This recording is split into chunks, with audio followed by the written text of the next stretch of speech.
Peddapalli counting centre లో మా ప్రతినిధి విజయ్ ఉన్నారు. Vijay good morning. Vijay good morning. ఏం జరుగుతుంది? ఓట్ల లెక్కింపు ప్రక్రియ ప్రారంభమైందా? ఫస్ట్ రిజల్ట్ ఎప్పటికల్లా ఇస్తారు? Yes Venkat, good morning. మరి కాసేపట్లో పెద్దపల్లిలో కౌంటింగ్ స్టార్ట్ కానుంది. ప్రస్తుతం మనము పెద్దపల్లి ఇది మంతెన కిందికి వస్తుంది జేఎన్టీయూ కౌంటింగ్ సెంటర్ వద్ద ఉన్నాము.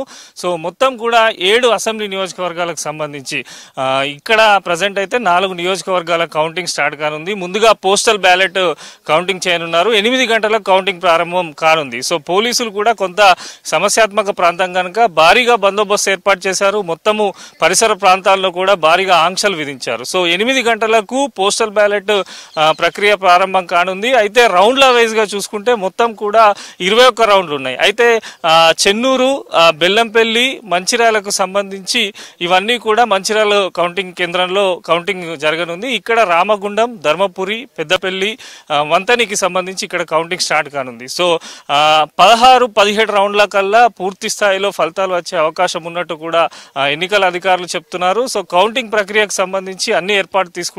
ఏజెంట్లు ఇప్పుడే లోపలికి వెళ్ళినటువంటి పరిస్థితి ఉంది. ముందుగా పోస్టల్ బ్యాలెట్ కౌంటింగ్ అనంతరం వెంటనే ఈవీఎంలు ఓపెన్ చేసి రౌండ్ వైజ్ గా కౌంటింగ్ స్టార్ట్ చేయనున్నారు. 14 టేబుల్లను ఏర్పాటు చేశారు.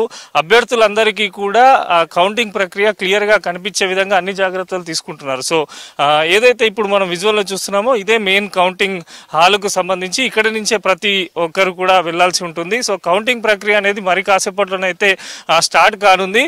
సో ఫలితానికి సంబంధించి కౌంటింగ్ ప్రారంభమైన 2 గంటల లోపే కొంత వేవ్ అనేది తెలియనుంది. సో ఈ తరుణంలో భారీగానైతే ఏర్పాట్లు చేశారు. ఎవరికి ఇబ్బందులు కలగకుండా అన్ని రకాల జాగ్రత్తలు అయితే తీసుకుంటున్నారు. పోలీస్ సిబ్బంది అయితే ఎందుకంటే కొంత సమస్యాత్మక ప్రాంతాలు కనుక ముందు నుంచే పకడ్బందీగా అంటే 2-3 రోజుల నుంచే కూడా చాలా వరకు చాలా కఠిన నిబంధనలు, కఠిన ఆంక్షలు అయితే కౌంటింగ్ కేంద్రాల వద్ద ఏర్పాటు చేశారు. సో ఓవరాల్ గా 15 లక్షల మంది ఓటర్లు ఉంటే దాదాపు 10,90,000 మంది వరకు కూడా ఓటు హక్కును వినియోగించుకోవడం జరిగింది. 67% మొత్తంగా కూడా పోలింగ్ నమోదైంది. సో మొత్తంగా చూస్తే ఎవరు గెలుస్తారనే దానిపైన చాలా వరకు కూడా పెద్దపల్లి పార్లమెంట్ నియోజకవర్గంలో చర్చ జరుగుతుంది. నేతలందరూ కూడా ఎంతో ఆసక్తిగా చూస్తున్నారు.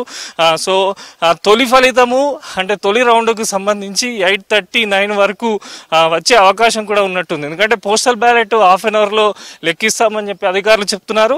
ఆ తర్వాత తొలి ఫలితం వచ్చే అవకాశం ఉన్నట్టు అంటే మొదటి రౌండ్కు సంబంధించి కూడా 9 వరకు అట్లా ఫలితం వచ్చే అవకాశం ఉన్నట్టు కూడా అధికారులు చెప్పడం జరుగుతుంది. సో మొత్తంగా ఓవరాల్ గానైతే మరి కాసేపట్లో పెద్దపల్లి పార్లమెంట్ నియోజకవర్గ పరిధిలో కౌంటింగ్ ప్రక్రియనైతే ప్రారంభం కానుంది. వెంకట్.